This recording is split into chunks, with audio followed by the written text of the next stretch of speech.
Mesdames, Messieurs, bonsoir et bienvenue à tous. À la une de ce journal, l'éventualité d'une prorogation du mandat des conseillers municipaux et des députés se précise. Le chef de l'État, Paul Biya, a consulté le Parlement à cet effet. À suivre dans ce journal, les éclairages d'un politologue sur les vraies raisons de cette modification du calendrier électoral. Après la récente attaque de Boko Haram dans la région de l'extrême nord et qui a coûté la vie à 17 militaires, le chef de l'État décrète une journée de deuil national pour rendre hommage à ces soldats tombés sur le champ d'honneur pour défendre la patrie. L'honneur ainsi que la symbolique à suivre au cœur de ce journal.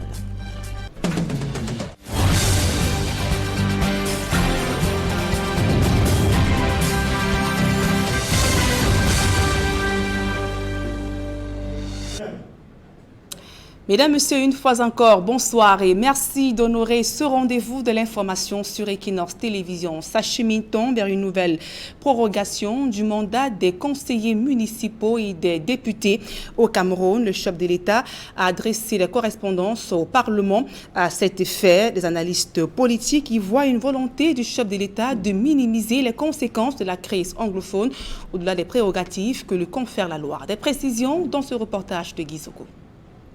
Février 2020, c'est la nouvelle date que le président de la République envisage pour la tenue du double scrutin municipal et législatif.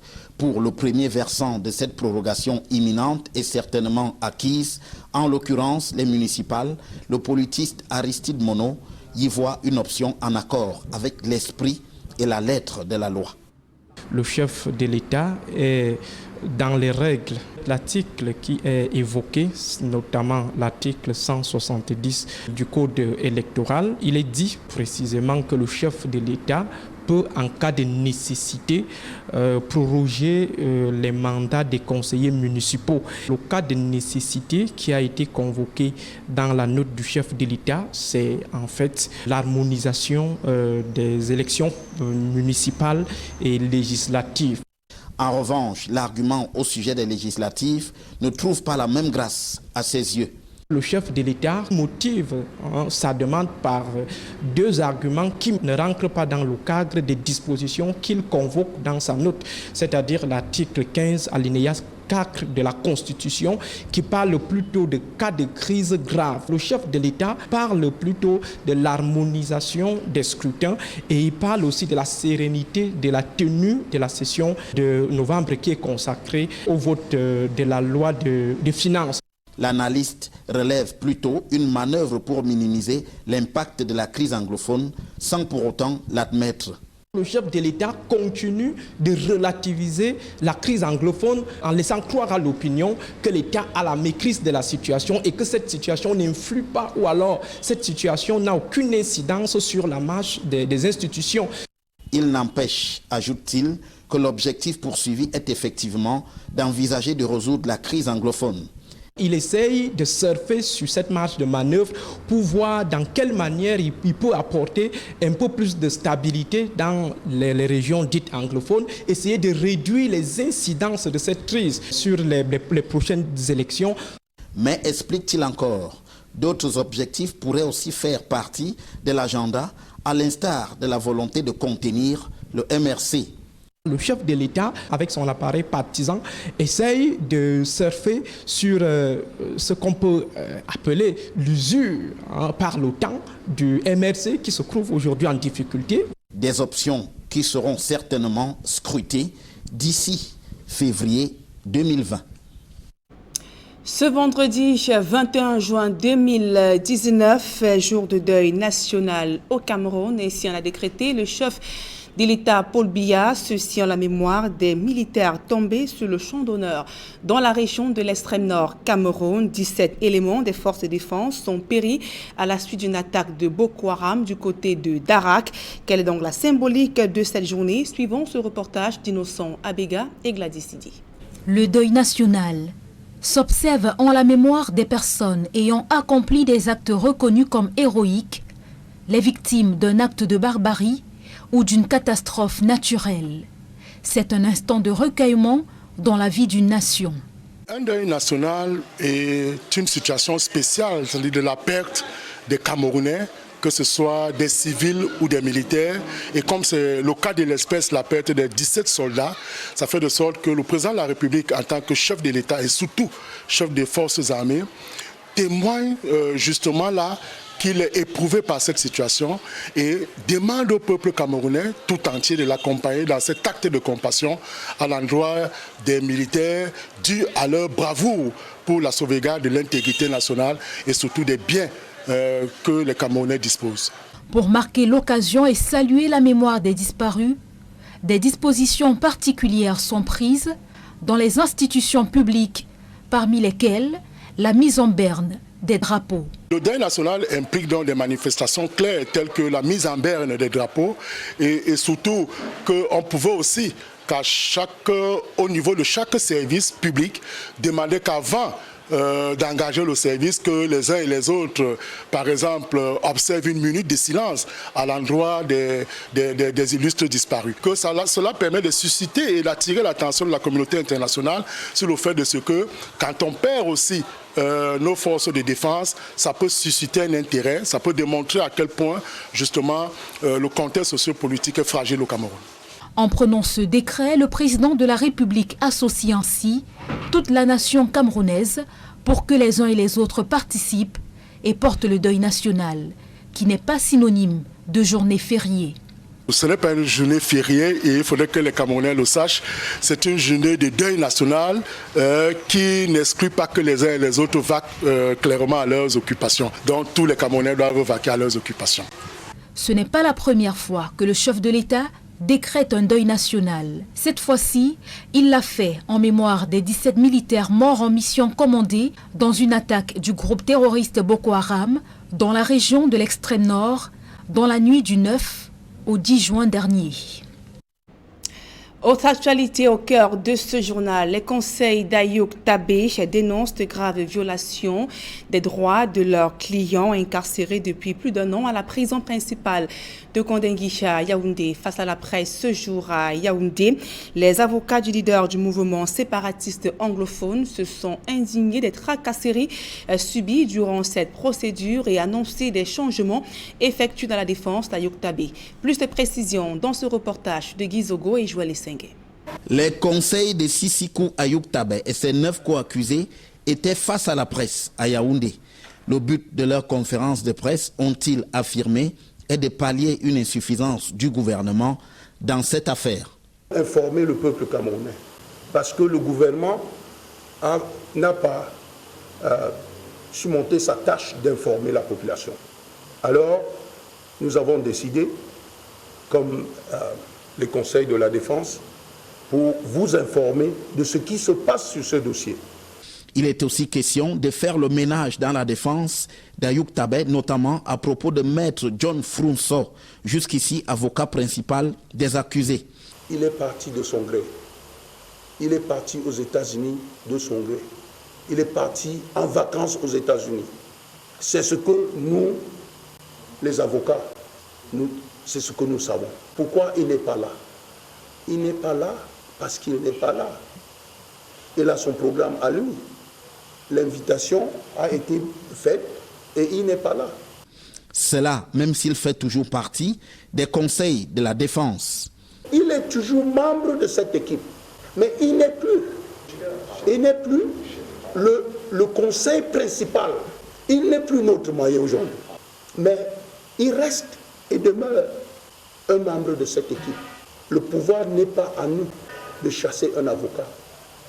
S'agissant du dossier Ayouk Tabé et compagnie, le collège des avocats dénonce en 8 points des violations des droits des accusés, dont entre autres ce qu'ils qualifient d'enlèvement de leurs clients au Nigeria, de non-respect de leur dénégation de la nationalité camerounaise, du refus du gouvernement d'appliquer la décision d'un tribunal nigérian ordonnant le retour des accusés au Nigeria et la non-utilisation de la langue anglaise par les juges de cette affaire. La constitution du Cameroun exige qu'il y a 2 langues officielles, l'anglais et le français. Et dans le cas où un accusé parle l'une de ces langues, le juge doit obligatoirement utiliser la langue de l'accusé.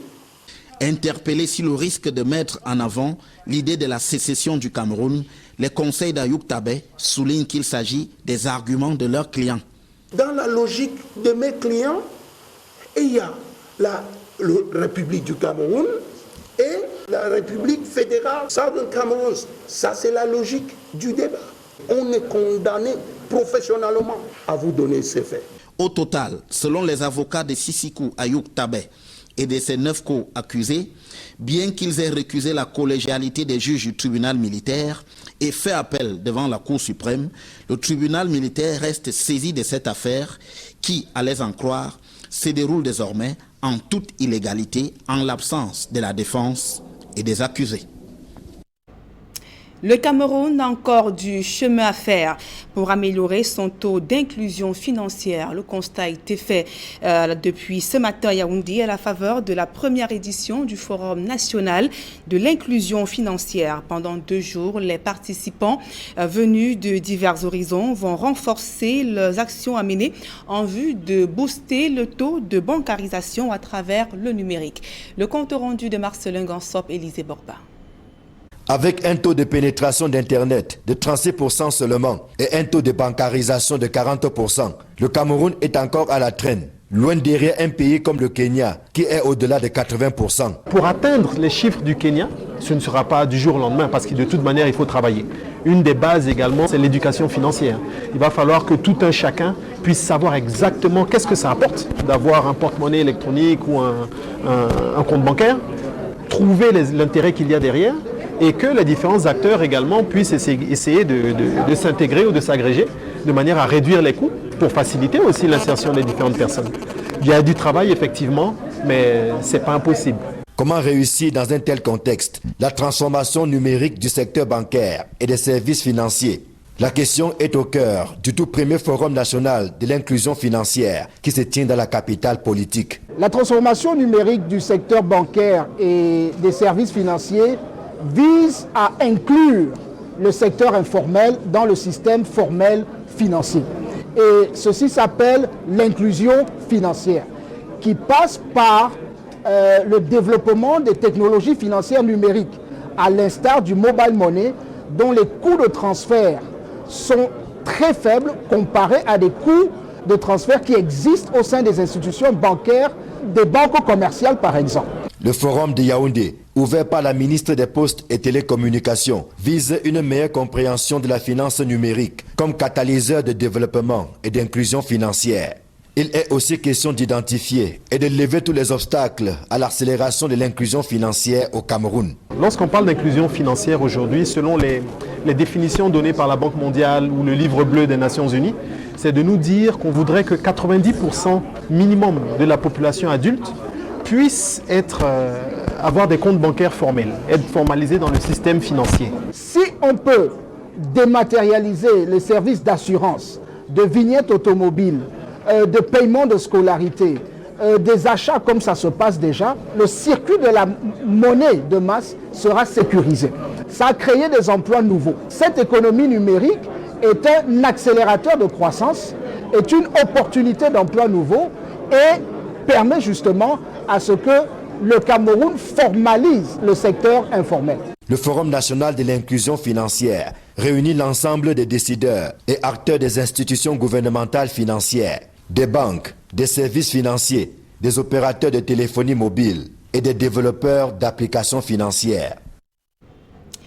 Et sur place à Douala, le gouvernement américain déploie un projet de lutte contre les inondations en vue de la viabilisation du quartier Mbanga Pongo. Le Conseil des États-Unis à Douala est allé voir de près la mise en place du dit projet dans une zone complètement abandonnée par les pouvoirs publics. Les infrastructures sociaux font encore bien défaut du côté de Mbanga Pongo. Le reportage de Warren Zedeux et de Jean-Paul Chouniat.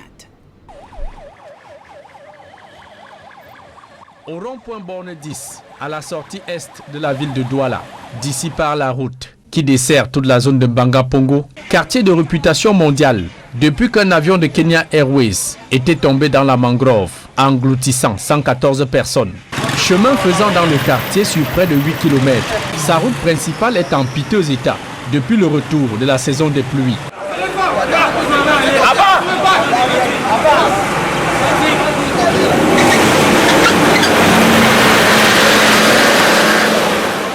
L'état de la route, la principale difficulté avec l'état de la route, ce sont les nids de poules, il n'y a pas de drain, il y a des flaques d'eau par-ci par-là, tout. Bref, la route n'est pas aménagée. Ayant fait plusieurs fois la sourde oreille sur ce problème, une délégation de la communauté urbaine de Douala, venue accompagner le consul général des États-Unis ici, vit elle-même la douloureuse expérience de ce chemin de croix quotidien des habitants de Banga Pongo. La chefferie de Banga Pongo a eu à faire introduire 2 requêtes auprès de la communauté urbaine dans le cadre de l'aménagement de la route centrale, des axes connexes, notamment les axes de secondaire, tout, pour qu'ils puissent être des facilitateurs. Mais ces 2 requêtes sont restées jusqu'à présent lettres mortes, raison pour laquelle nous avons réitéré au délégué du gouvernement qui prennent franchement nos problèmes au sérieux. C'est que j'ai parlé à madame la consul générale des États-Unis dans ma localité. Je lui ai expliqué mes doléances que les populations souffrent. Il y a d'abord la route, il y a une inondation d'eau, parce que partout l'eau est Nantes.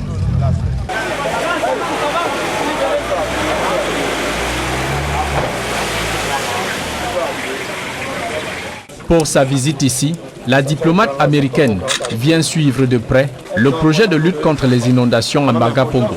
Les États-Unis financent un projet de gestion proactive des inondations et cette zone a été choisie pour exister. Je suis satisfaite de voir ce projet se réaliser sur le terrain. Et au-delà des inondations qui pourrissent la vie aux populations en saison de pluie, Banga Pongo manque d'infrastructures socio-éducatives de qualité. Son école primaire, sans la moindre commodité de base, se passe de tout commentaire. Longtemps présenté aux autorités administratives comme un quartier inhabité, Banga Pongo aujourd'hui, en proie à une insalubrité criarde et une insécurité foncière, est en passe de devenir une des zones les plus peuplées de Douala, avec une population déjà estimée à près de 5000 personnes. Toute autre chose à présent, examen officiel session 2018-2019. Après les élèves des classes de terminale ainsi que de 3e, les candidats au probatoire de l'enseignement secondaire général affrontent les épreuves depuis ce matin sur l'ensemble du triangle national. Et pour cette première journée et cette deuxième journée, les candidats ont donc eu droit aux épreuves de français ainsi que d'histoire et de géographie au lycée bilingue de Newbel. Ici à Douala, des fouilles systématiques des épreuves se sont donc déroulées dans le calme absolu sous le contrôle des forces de sécurité. Aucun incident majeur n'a été enregistré et précisons que les épreuves qui ont démarré ce jour s'achèvent vendredi. Je vous suggère donc d'écouter à présent cette réaction de Robert Eyébé. Il est le chef du sous-centre du lycée bilingue de Newbel au micro d'Equinox Télévision. C'est le dernier examen officiel que nous abordons ce matin. Donc, nous commençons par la fouille systématique le matin et nos candidats se dirigent dans les différentes salles d'examen et ce n'est qu'après un certain temps que nous pourrons constater qu'il y a des absences ou pas.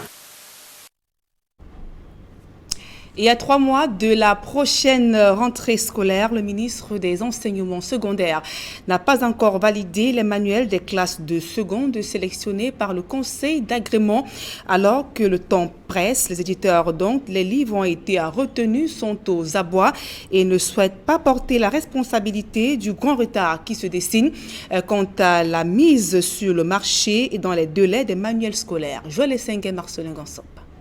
Et à péril sur la disponibilité des livres des classes de seconde. Et pour cause. Il y a eu une première présélection telle que cela a été dit par le conseil d'agrément et on attendait que le MINESEC publie la liste officielle qui permettrait donc aux éditeurs de passer les commandes auprès des imprimeurs. Vous savez très bien que pour des quantités importantes, les livres scolaires, pour éviter des questions de contrefaçon, nous sommes parfois obligés d'aller imprimer à l'extérieur. Vous savez que c'est quand la liste est officialisée par le ministre que les parents sont convaincus du travail qui a été fait par le conseil.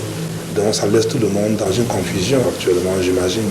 Et les libraires qui se posent des questions, puisqu'eux aussi ils doivent s'apprêter pour la rentrée. Donc voilà ce qui m'inquiète et ça m'amène à poser beaucoup de questions. Qu'est-ce qui se passe ? Pourtant, le conseil d'agrément des manuels scolaires a procédé à la sélection des éditeurs depuis plusieurs semaines. La liste des heureux élus a été transmise au ministre des Enseignements secondaires pour signature. Une signature qui dort dans les tiroirs depuis bientôt 1 mois. Les textes prévoient normalement 5 mois pour la publication de la liste et le temps nécessaire aux éditeurs de produire les livres avant la rentrée scolaire. Donc aujourd'hui, nous sommes à pratiquement 2 mois et demi de la rentrée scolaire. La liste n'est pas jusqu'ici disponible, on est dans l'expectative. Les évaluateurs qui ont évalué les livres sont des pédagogues sous la tutelle du ministère en charge de l'éducation des enseignements secondaires. Et c'est ces évaluateurs qui ont évalué les livres sous l'administration, si je peux dire, du conseil. Pourquoi est-ce que la liste traînait à être signée par l'autorité qui a commissionné les évaluateurs? Je ne sais pas, mais le temps presse. Inquiets, les éditeurs s'en remettent au conseil, qui à son tour affiche son impuissance. Quand nous demandons des informations au niveau du conseil, la réponse récurrente qu'il nous apporte, c'est que la liste est déposée au niveau du ministère depuis plus de 3 semaines et qu'ils n'attendent que la signature.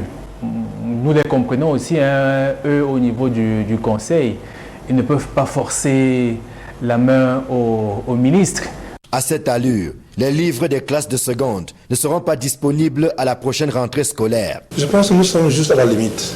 Actuellement, si la liste ne sort pas d'ici avant le 20 juin, il serait compliqué de mettre les livres dans le marché à temps en 2 mois. Donc j'ai honte.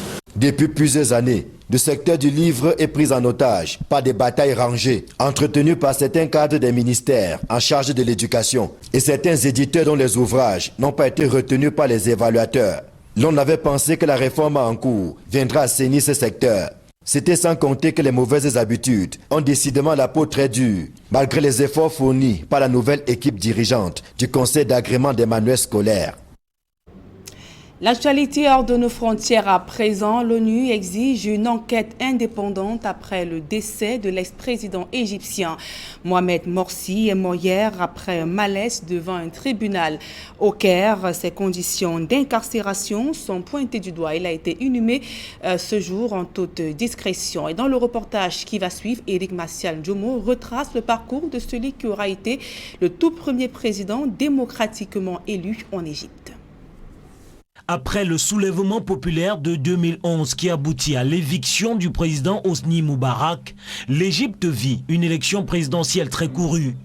Mohamed Morsi, président du parti Liberté et Justice, formation politique issue des frères musulmans, remporte le scrutin à l'issue du 2e tour. Le moment est historique pour le pays car Morsi devient ainsi non seulement le premier président démocratiquement élu d'Égypte, mais surtout le premier civil à occuper ce poste.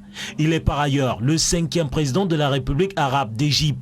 Fils aîné d'un paysan, il est né en 1951 et a grandi dans le delta du Nil.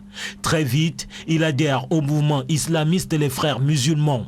Il se rend aux États-Unis pour ses études supérieures et épouse en terre américaine sa cousine en 1979. Sa présidence, qui sera éphémère, est marquée par de nombreuses contestations et d'importants remous sociaux du fait de la centralisation de nombreux pouvoirs, notamment législatifs et judiciaires sur sa personne, et de la trop grande influence de l'islam. L'on note aussi son incapacité à fédérer le pays qui se morcelle de plus en plus.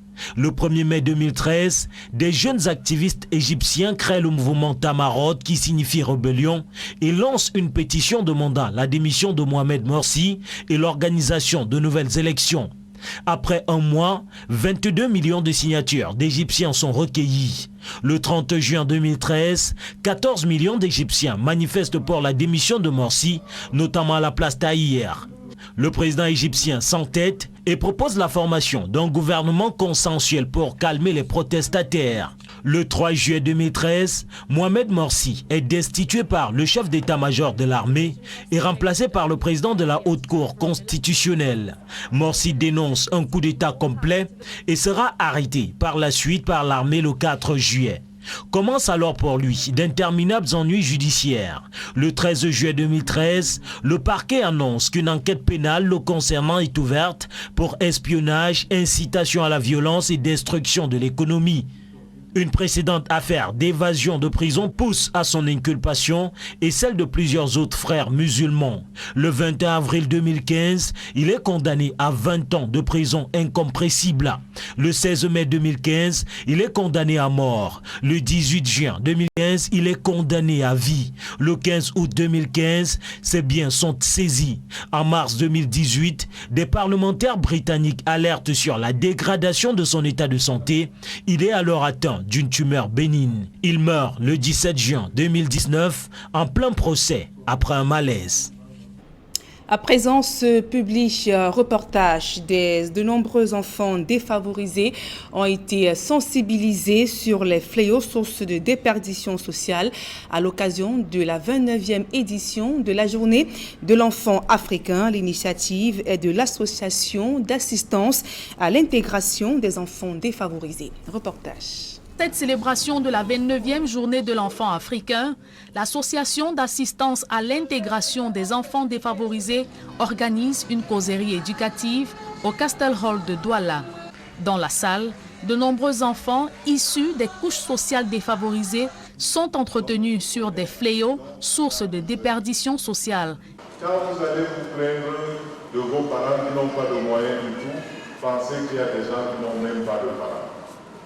Et que, comme nous aimons invoquer Dieu, lui qui est si bon, a quand même laissé que certains enfants perdent leur mère précisément le jour où ils naissent. Donc, si lui, il a laissé faire ça, c'est qu'il n'y a aucune excuse pour mal faire. Il faut avoir envie de bien faire. Durant les échanges avec des icônes telles que Joseph-Antoine Bell et d'autres experts, ces enfants défavorisés sont sensibilisés sur comment résister aux influences. Qui porte qui? L'enfant porte le parent. Abomination. Les enfants commandent. C'est eux qui disent ce qu'on doit manger, ce qu'ils doivent se mettre comme vêtements, les établissements qu'ils doivent fréquenter, l'argent de poche, le montant qu'on doit leur donner. Ils ne veulent même pas savoir quelle est la difficulté que vivent les parents, mais ils exigent. Et les parents qui ont donné de mauvaises habitudes aux enfants commencent donc maintenant à subir.